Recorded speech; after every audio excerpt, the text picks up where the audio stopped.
So because I have reorganised everything and made everything easier to find, it's just made my life feel so much cleaner. I'm definitely trying to be more minimalistic this year, and I know it's kind of like a trend at the moment, but I genuinely think it makes me feel like a healthier person. Back at uni I minimalised my wardrobe. I don't think I filmed that just because it's hard to set up a camera in that room, so it would have been a bit rubbish.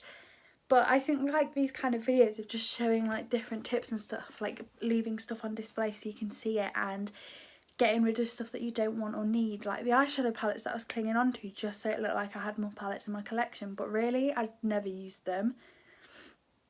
So yeah, that is kind of what I'm doing, and this year I am going to try and use up all of like the body lotions and stuff like that, because every Christmas I get loads and it just adds more and more to the collection.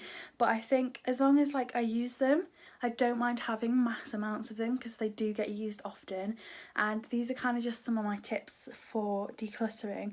Like, move stuff to where it makes sense for them to be. Like, I had loads of stuff on my windowsill that looked cluttered, so I've rearranged and put all my cactuses into one bowl instead of having them all lined up. And I just think things like that, and then putting all of my electronics together and clearing my desk drawer out so that when I look in there it's not like, where is like a pen or something that's hard to find. So yeah, this is a really ranty video, and I may put more clips in, but if I don't, I'll say goodbye and I'll see you in my next video. If you like this sort of thing, give it a thumbs up and let me know if you joined the decluttering hype this year. I think it is going to be one of the things that I try and keep up for 2018.